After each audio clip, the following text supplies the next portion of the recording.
Once again, welcome to Natural Habitat Adventures Daily Dose of Nature, chatting over chai, India's wildly contrasting wildlife, with expedition leaders Conan Dumenil and Harsha Jayaramiah. Guys, thank you very much for being here today. I'll turn it over to you, Conan. Hey, thanks, Colby. It's as always, it's great to be back here, sharing what we've learned from our times out in the jungle with you, and it's keeping us going in times where we actually cannot go out in field.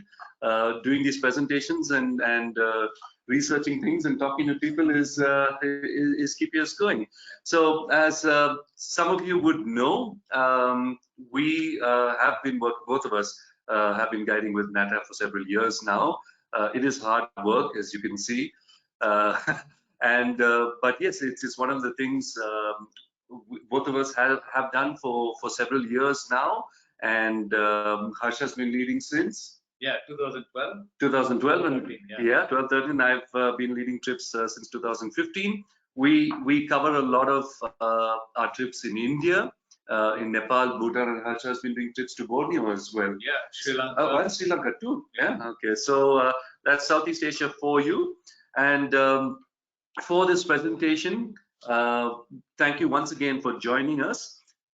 We put together this presentation as a celebration of Indian diversity. Talking about wildlife in particular, yes, but we're also a land of diversity in other aspects too. And on the eve of our Independence Day, India is going into its 75th year of independence tomorrow, our time, 15th August. And so this presentation comes together as a celebration of the various contrasts and how we sort of pull it all together and live in this country and sort of coexist. So as a celebration, let's look at some interesting wildlife. We'll also warn our viewers that this presentation is diverse as well. We'll be switching through a lot of different topics. And if that was not enough, we've had a little bit of technical issues with the power and internet at where we are right now. So in case we drop off the screen, Colby's got it covered at the back end, and we'll ask you for a little bit of patience and we'll be back on momentarily. So grab a cup of chai. That's what every conversation is about in this country, and we'll walk you through some of the interesting aspects of India. So, like I said earlier, it is a land of diversity, and reflected not only in its wildlife but also in its culture, the people, the food, the heritage that we've left back or the generations before have built. It's all a great reflection of how incredibly diverse this country is. Now, when we look at India, it is a large country by many standards, but especially by US standards, it's actually quite small. It'll probably be the size of Alaska and Texas put together. But we have so much diversity packed in to this little place, and as a result of it, there's also so much contrast that we experience in this country. We have mega cities with opulent architecture. We have still a large part of the country that's living in rural areas. We have some of the densest populated places on the planet. And with that comes the other things we need to deal with, such as pollution and loss of landscape for wild spaces, etc., etc. But it is a system that works more or less. Yeah, it all works. It's amazing how everything holds together, and that's something which most travelers often remark when they come to India. It's amazing how all of these contradictions and contrasts hold together and make the thing work. So let's look at a bird's eye view of India. Harsha, would you like to go ahead? Yeah, like Conan said, and many of the visitors who have come to India or read about India, they always hear what we call organized chaos when you first visit to India. That's how it looks like. And we have this so much diversity. The people itself with so many different states, over 1.3 billion people, and with that, the languages are amazing. And in fact, we both can't understand our mother tongue. It's only reason we are sitting here and doing this webinar because of the common language that is English. You know, otherwise it would have been very difficult. Though he's from the neighboring state, our language is totally different. It's not just the speaking; it's the script itself is different. And like that, we have recognized over 22 official languages, so-called, but we have thousands and thousands of dialects, and people have been coming to India over thousands of years and forming this amazing diversity. That's because of the landscape itself. Just to look at the landscape, very contrasting landscape from the high altitude cold deserts to very hot, humid deserts at the sea level. And we have rainforests to grasslands, swampy areas, you name it, literally. And we have such a huge a coastal line running in the south of India, and east and west. So this gives a high diversity of everything, not just people, but all wildlife. And if you look at this slide, it's just a small example of different biomes, different landscape, the habitat from the high mountains, rainforest, the desert, or the central Indian jungles. In our NATAP trips, actually, in India, we do 2 trips, Nepal, Bhutan, also. So we visit actually some of this landscapes in our NATAP trips when we do. So, Conan, so what all you see when you do this trip? Yeah, good point, Harsha. And the reason why we're talking about the diversity in landscapes is because it directly influences the biodiversity in wildlife, in flora and fauna, which we see. And to answer your question, one of the first things you mean, which we see on safari, you mean apart from foreign tourists coming in? Yeah, but let's talk about the humble langur here. Right now, it is one of our many primates we have in this country. Also, one of the most common primates that is spread across the Indian landscape.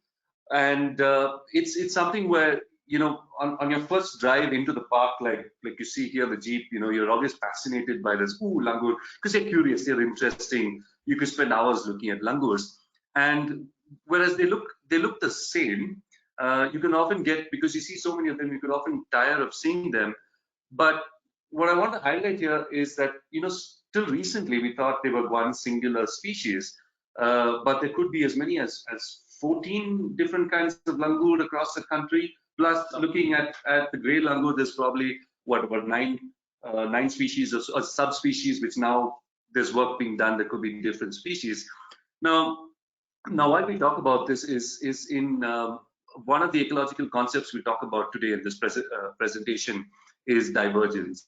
Now, when we look at it from an evolutionary perspective, we have genuses, we have species of animals and plants as well, which start off probably as one, and because of these little variations in landscape, it could be a geographical feature like a mountain chain separating over a large river.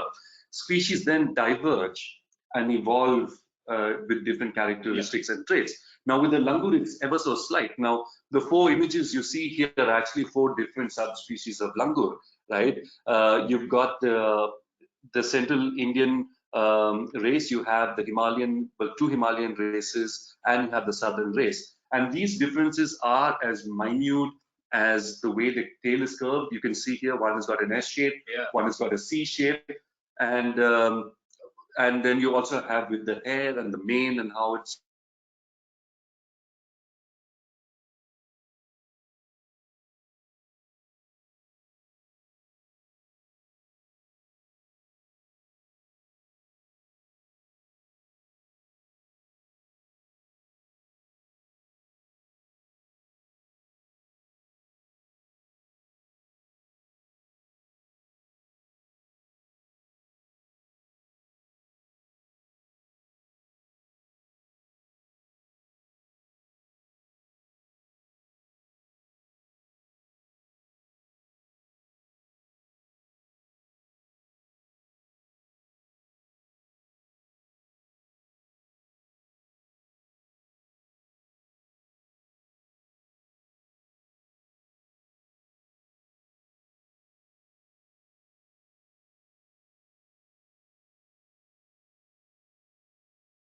Hello, everyone. This is Colby here, just checking in. We're aware that we've lost audio and video from the guys.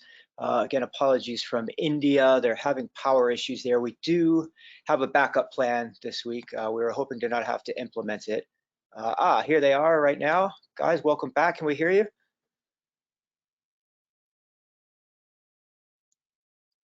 We can see you, but we can't hear you.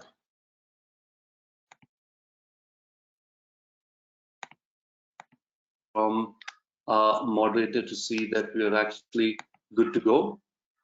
Yeah, Conan, I can hear you. I wonder if we're having is it a bandwidth or a power issue? If it's a bandwidth issue, maybe cut out your video and we can just hear you. Okay. All right, perfect. So I will cut out video right now, and we've also re-established to a backup internet connection as well. So could you see my screen? Yes, I can. Right now I'm seeing the carousel on the left plus the main slide. Okay.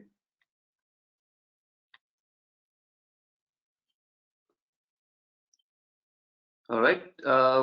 You should see hornbills right now, Colby. That's correct. All right, perfect. Great. All right, folks. Sorry about that. We are back. So to quickly just to reiterate, another common family that we see across the country are the hornbills. Though we have species adapted to certain conditions, like the great hornbill, for instance, which is on your extreme left, the black and white with the huge yellow beak. They live in really, really mature forests, and they perform such an important role in dispersing seeds and the health of the forest because they're fruit eaters. And then you have the Malabar hornbill, which is in the middle, which is specific to one region on the west coast. And then you have the Indian grey hornbill, which is it the smallest of our hornbills? I think it is the smallest, right? Yeah, and it's widely found across the country. So here we've got a family of birds performing the same ecological role and function, but adapted into different species over time and specific to certain regions. Now, when we look at these families, Harsha, I think you have something up your sleeve as well, something a little bit more charismatic and furry, perhaps? Yeah, kind of. Of course, these are charismatic. And in most of our webinars, we also talk about how diverse the cat species, the wild cat species in India are. You know, we have one of the highest diversity of wild cats in the world. And again, though they're called cat family, they are very different from each other. And again, not all of this are found in one place. They all are in different habitat. We'll just take a few examples. Sure. Like how the snow leopard, wow, such a charismatic animal found in the higher Himalayas, means they're found only there in India, at that height, and they play the role of one of the top predators there, and nowhere else you would see this predator in India. They feed on the mountain goats and other animals found in that place. Like that, we come to a smaller cat, which again found in certain particular habitat only. Many parts of India, not all over, like the fishing cat. If you all can see here, specific habitat, one of the very, very few cats which found near water and adapted very easily, feeding on aquatic creatures.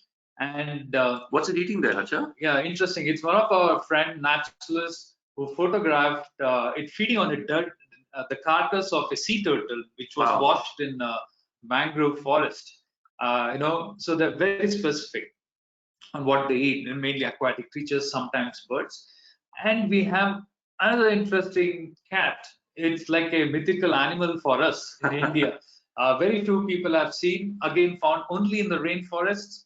Like you saw, the snow leopard, their habitat is so different, the fishing cat, and this clouded leopard found in the rainforest of the northeastern part of India. And they are the master of camouflage. You know, it can just climb up a tree in front of you, and you go below the tree where it climbed up, and you will never be able to spot them. And again, interestingly, they prey. The people say that mainly they prey on the primates, monkeys, because they spend so much time on the tree. They're arboreal cats. Wow. And this is in the northeastern part of India. And when we go to the western part of India, we have a special cat, the caracal. Look at the contrast, you know, dry desert or grassland habitat. Yes, we have caracal in India. Of course, a lot of people associate caracals to Africa, whereas we have them here. And again, they play a role in this habitat. So all these cat species, big to small, are found in different landscape doing the role, the cat families. Yeah, and we haven't even got into the smaller cats as yet. This is the big to the medium sized ones.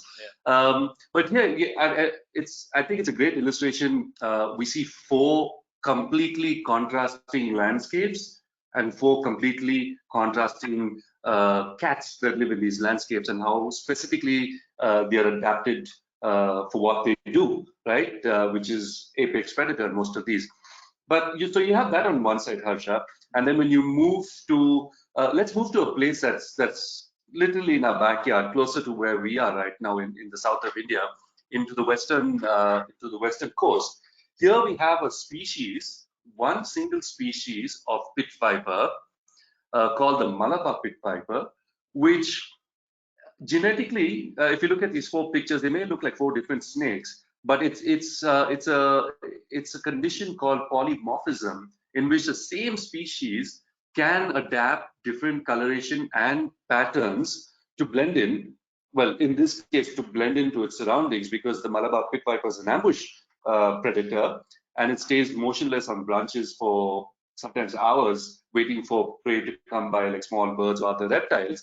And here we look at an ecological function or a biological function that has worked for it, right? And so if you look at all these 4 images, they are from the same region, the west coast of India, but completely different looking snakes. Yeah. And sometimes, if you look at the bottom 2, Harsha, they are from the same, actually the except for the orange one, the other 3 are from the same location, but different valleys. And it's just so much of pattern variation with them. So obviously it works for them, and it's something, it's amazing that a phenomenon we see a lot in reptiles. I'm thinking of the green pit vipers as well, which is similar. And then let's move on to birds, right? Now we spoke about 1 species, but here we look at 3 species of birds. They're from the same family. And a lot of work has been done on these species in the past, well, 10 years or so, where again, due to isolation, and these are birds again found in a very specific region, the Western Ghats of India, but again, different isolated pockets of forest.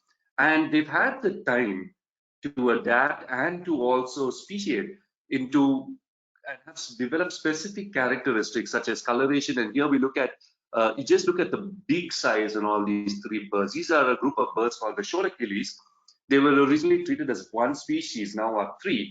And just look at beak size adapted to probably what they hunt in terms of invertebrates, and the digit size on their toes vary according to the habitat as well.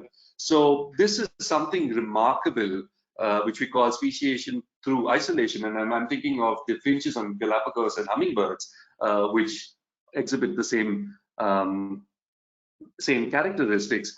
Now, here we are looking at a lot of we're looking at species, we're looking at families firstly that adapted to different habitats and speciated separately. We're looking at similar species that have different patterns due to the localities. We're also looking at animals that evolve very, very specific characteristics without changing too much of their overall, right?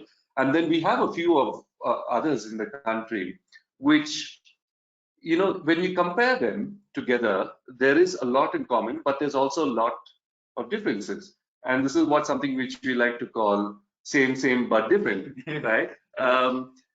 let's compare a few of them. Yeah. Same, but different. Yeah, a lot of people see this when they come to South Asia.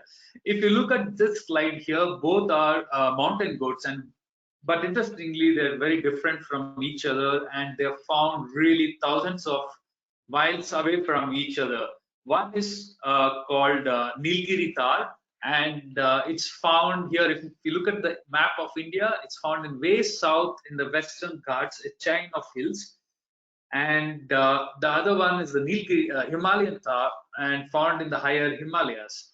And there is no connection each other, but they occupy the habitat of the hills, the mountains, and very different from each other, though they look similar.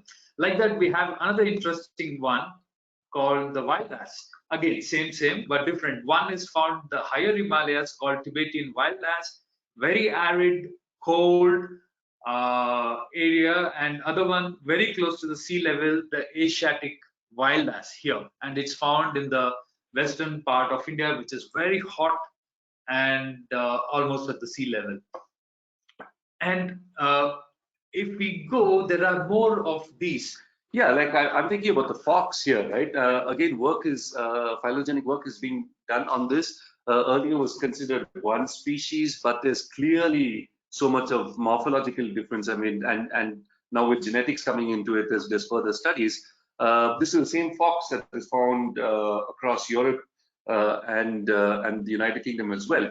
But here we've got two completely contrasting habitats, far west and extreme north, mountains and desert. But we have an animal which is very similar to each other, related to each other, probably very few differences between the two of them, of occupying the same ecological niche. And the other animal I can think of here is the wolf as well. Our favorite. Yeah, we did speak about wolves specifically 2 weeks ago. And today is the International Wolf Day. It's the Day of the Wolf. Oh, okay. Oh. But yeah, let's look at these two images, right? So again, it's now enough science is there to warrant a separate subspecies. But earlier they were classified as one. The one on your left is the Indian wolf. Looks a little bit like a coyote, mangy dog.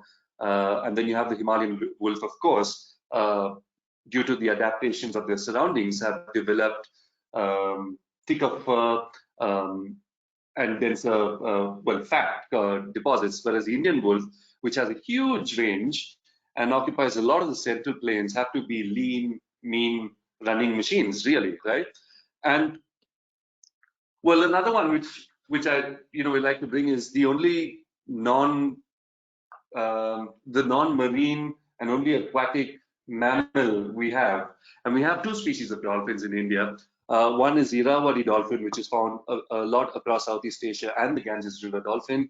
Again, if you look at the maps, locationally they're completely isolated, no connection whatever. They inhabit large rivers, and it's just interesting to know that we have two large river systems and two large areas where these dolphins thrive in. And the Irrawaddy dolphin has gone one step further to thrive very well in brackish waters, coastal lagoons and areas like that. So here we were looking at geographically separate regions but similar animals, but enough also to make them different. But then we've been looking at ecological or geographical barriers throughout, right? And I think one thing that needs to be said now, at least taking into the modern context, is the influence humans have had, right? And there is, when we've expanded, where population expands across the world, not just here, there is an influence on the landscape, and humans have probably been the biggest influence in the recent past, right? And there are species that once occupied a large territory, but now have these human barriers of settlements and agriculture happening in the middle. And so what happens to them? Harsha, would you tell us about a couple of species? Very right, Conan. Of course, we spoke about species which look similar, or the same species which is split due to geographical barrier. It could be a large river or a mountain, or it could be anything. But this has happened for thousands and thousands of years. We have to talk about what's happening now. What's happening now, what we mean is the influence of from us, the humans, the fragmentation. So if you take the example here, you're looking at the Asiatic wild dog on the whole. Once found literally almost all parts of India. Now, due to the human influence, their landscape has been altered, and also they've been hunted for long time before independence, also to some extent post-independence, and their habitat has shrunk.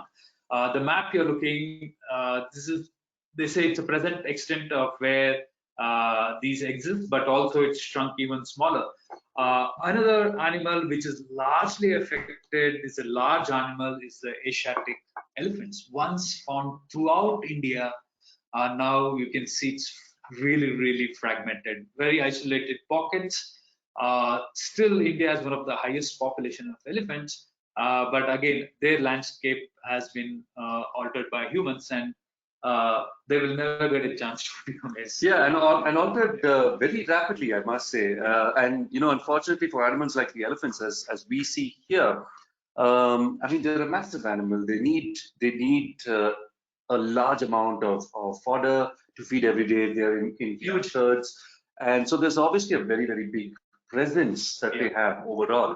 And when we see landscapes being altered rapidly, and these animals often come, and because they're a lowland species traditionally, or historically rather, they're a lowland species, they come often into contact with human populations, and that always rises to conflict. But then we also have a few species that are widespread in spite of the human influences, and have somehow adapted to deal with this human presence. And the first animal that comes to mind, excuse me, is the leopard. Now, I think the official count of leopard, I think India attempted the first survey a couple of years ago, and it's what, about 7,000 or 8,000 odd leopards. But there's probably at least twice or three times more than amount. And the reason why they do so well, you look at this very, very famous picture by Steve Winter on the right, which was done for a National Geographic shoot.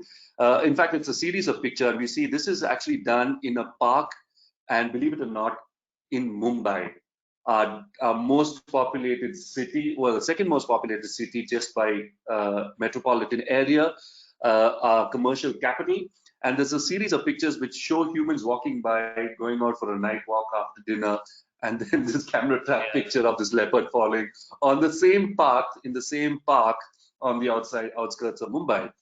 But leopards do very well. We've heard stories in villages where they've lived on people's roofs and don't bother the people anymore.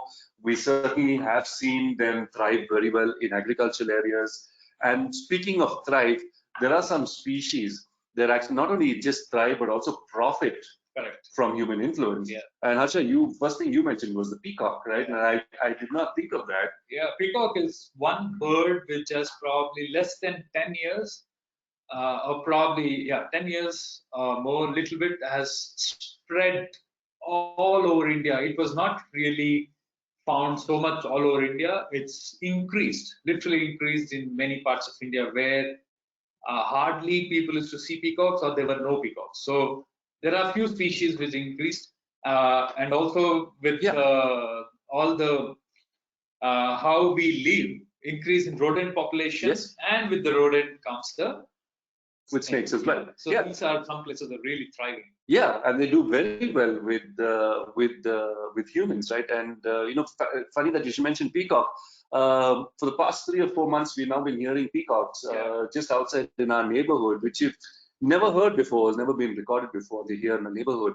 And this picture here is very typical of a lot of cities in northern India and Delhi, where most of our trips take place from. But yeah, so looking at this, right? So let's just superimpose all this fantastic diversity of wildlife which we've looked at.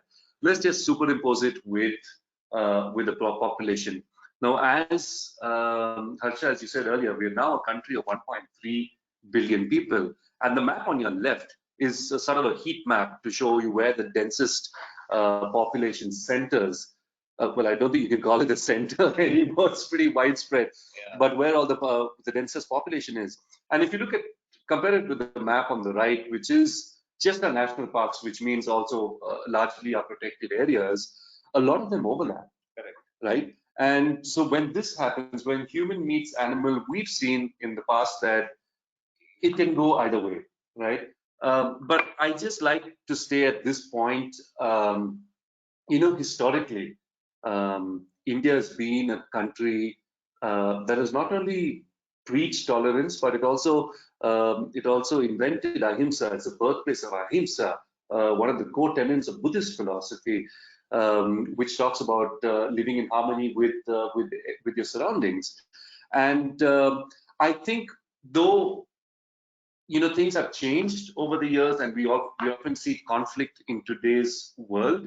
I think as a basic tenet of the humanity, or the vast seas of humanity that live in India, there is this inherent concept there, and which plays a major role when it comes to conservation, right? Or any talk we have on conservation, we reach out to the innate nature of ahimsa, or living in tolerance with these animals. Easier said than done. Yes, of course, it's easy to talk when your crops are not getting destroyed by elephants, but that's the basic crux of which a lot of conversations revolve. And but with that, yes, it's a country that has a lot of challenges. Yes, we have a growing population.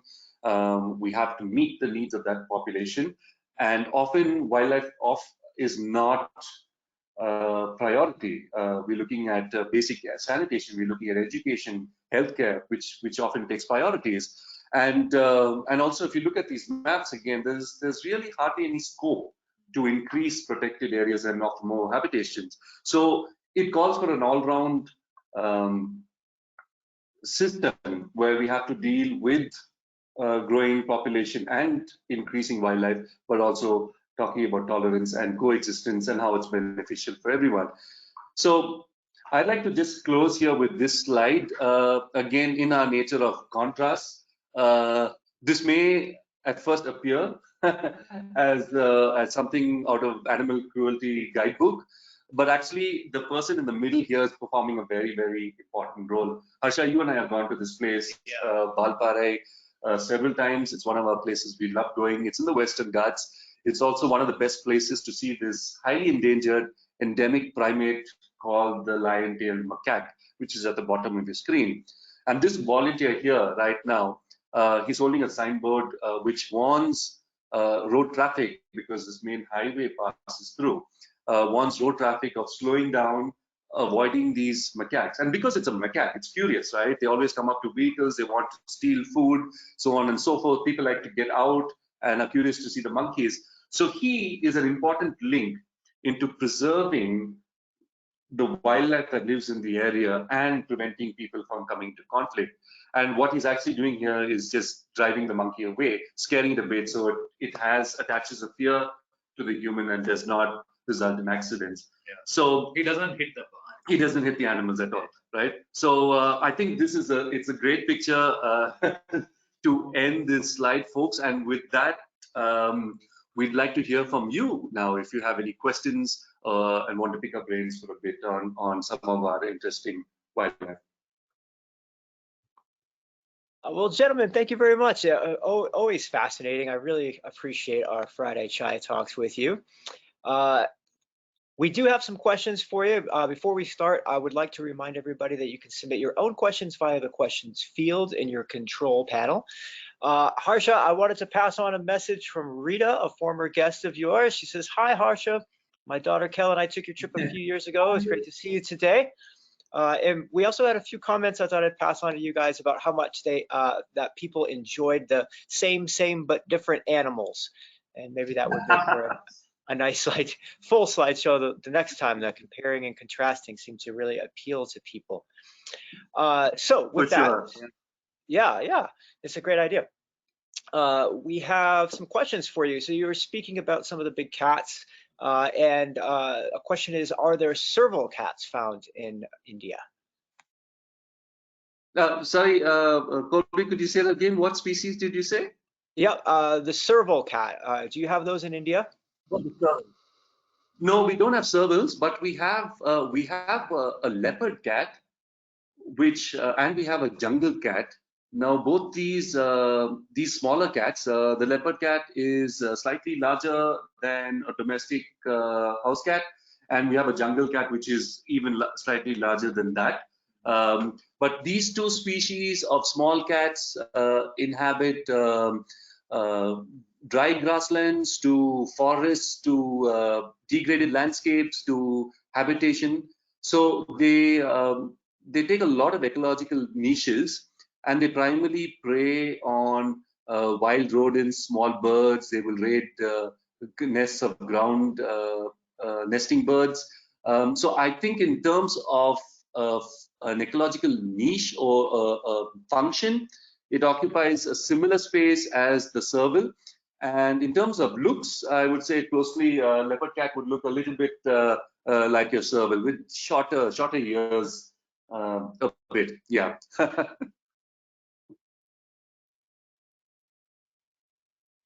Okay, very good. Let's see. So let's switch over to dogs then now. The canines. We have a question about the foxes. So the desert red fox you were showing looks a lot like the desert kit fox in the western U.S. Are they related, and have there been any comparisons done? No, actually, actually, we don't know about the kit fox found there, but this is the desert fox is closely related to the red fox. Yeah, we can check. Yeah, definitely. I think, look, there is. I think there are some primary differences. Also, again, I'm just going out on a limb here. Just considering that how the U.S. The American landmass was separated from the Indian landmass many eons ago. So there would have been some time to develop and to adapt. But if I remember, if I recall correctly, they're all the same genus, so they're all vulpes. And the Indian fox is Vulpes vulpes. The red fox, which is the same as the Eurasian fox, and the desert fox is Vulpes vulpes persiculata, I think. So it's a subspecies. The difference between the red and the desert fox is that the desert fox has a lighter brown coat, but both of them have the same white tip tail. And the white-footed fox or the desert fox also, I think, has developed larger ears because of the landscape and what it needs to hunt. So I don't know whether we've adequately answered the question, but that's our. Yeah, both are different, but I think because it's very true that because both live in the desert, they both look very much like each other, the kit fox and the Indian desert fox. Yeah. Same but different. Same but different. Yeah, so I think you're spot on. You guys are right. I happen to know that the kit fox here is Vulpes macrotus. So it is indeed in the same genus. And maybe just to point out, I could dork out on this with you guys too, not to take this away, but you talked a lot about divergent evolution in this, or you mentioned it a few times. This is a great example of convergent evolution, isn't it? Yes. That's another webinar in itself. Yeah, I mean it's I think to sum that up, it's just amazing what geography can do to species. Talking right from the continental drift to fold mountains to rift valleys and major and changing in the course of rivers. It's amazing what it can do and how it influences species and how they separate, and then how they could all also just converge and just go off on its own tangent and adapt to its surroundings. Yeah. Okay, we have another question about cats that have come up. The Asiatic lion, you didn't make any mention of Asiatic lions. Do you have those in India, and can you tell us a little bit about them? Yeah, It was in only one slide. We didn't talk much. You're right. It's found, Asiatic lions now found only in India, nowhere else. It's found in the western parts of India. You can see in the slide here, bottom left, uh, in one particular state. And recent information is the population is growing. It was found in one park called Gir, Gir, and now they have moved out of that park, means last over more than a decade, and scattered in small population. Uh, but they have slightly different social system compared to African lions, and the male doesn't get so much of a mane like the African lions. Very few individuals in India, the Asiatic lions get the mane like that, but otherwise very less mane compared to African lions.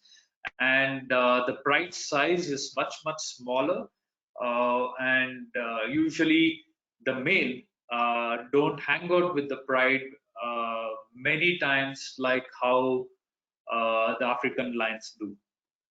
Yeah, it is a fantastic cat. Nonetheless, unfortunately, I mean, it was out of the scope of our webinar, but that gives us an idea. I think we should do a webinar on just cats, the big cats of India.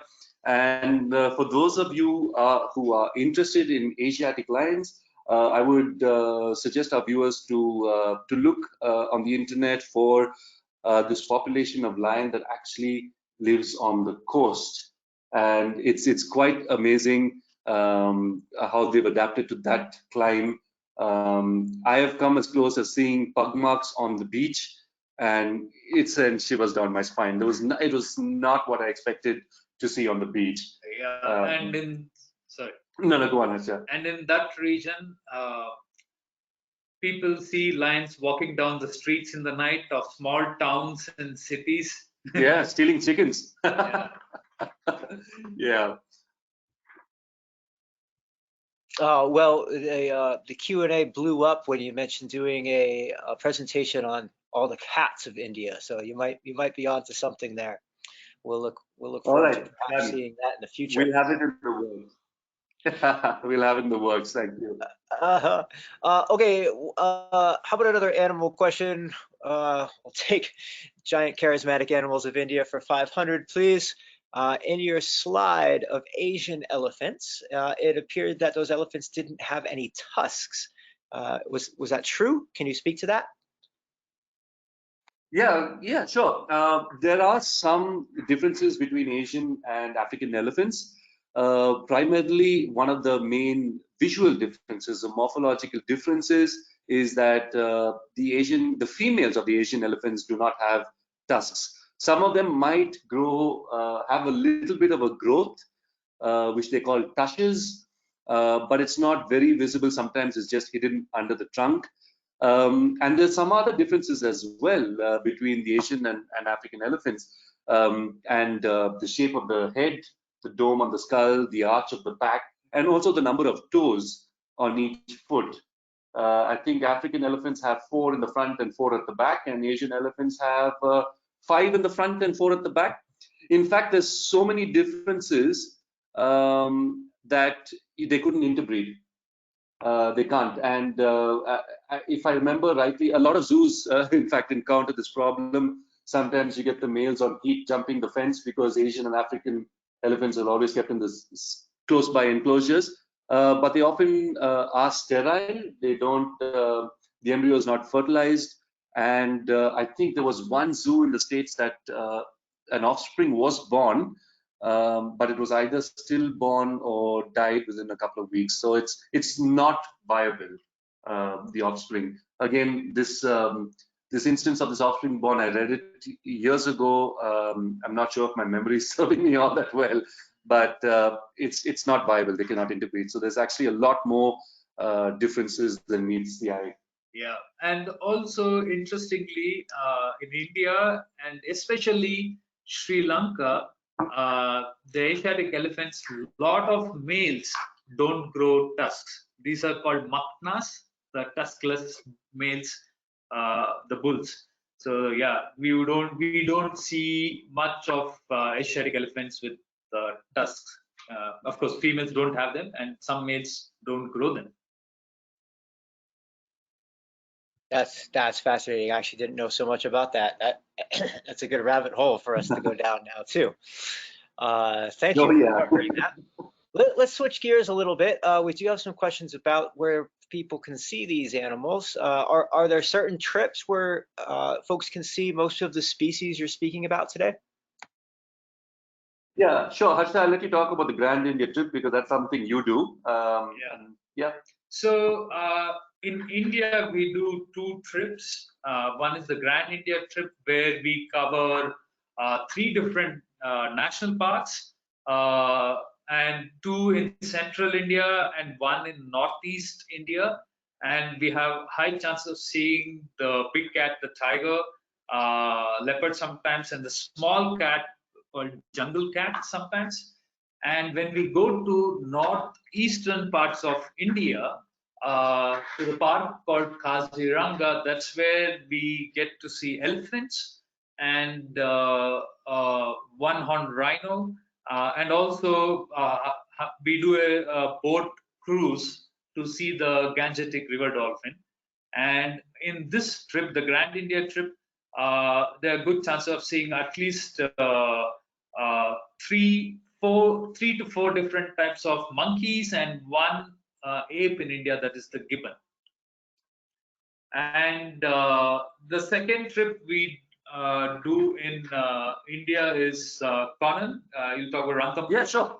So Ranthambore, really quick, is in the western part of India. We do it in the peak of summer because it's also the best time to see tigers. And that trip, it's our best chance to see tigers anywhere in India because it's a great park for it. So we do a summer photo trip there. Apart from tigers, sloth bear, leopard are the major pools there. Hopefully, if all goes well next year, we'll have a snow leopard trip running, and then that's all Himalayan and trans-Himalayan wildlife. So snow leopards, wild ass, the large mountain goats, wolves, red fox, and of course, then we also have the trips to Nepal and Bhutan, where we have a chance of seeing hornbills, water buffalo, rhinos, and well, several species of deer and birds and stuff. So yeah, so we run, well, in short, different parts of the country for specific wildlife, and some parks where we see generic, I mean, where we can get most of them together. Yeah. Okay, I'm gonna play off that a little bit and maybe just agree or disagree or correct a little bit, because we do have a number of questions about the trip here, guys, the different trips. So is it fair to say the Grand India trip, it's going to move around to different parts of the country, and there's perhaps a little bit more species diversity? The Ranthambore trip is very much focused on tigers, but you'll get a nice diversity of species that are in that particular ecosystem. And then we could say something similar about the snow leopards, where we're focused on those mountain types of animals. Is that a good summary for people?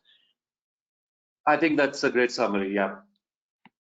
Okay. And not to forget, not to forget Chitwan, the Nepal trip as well, because it's as long as the Grand India trip.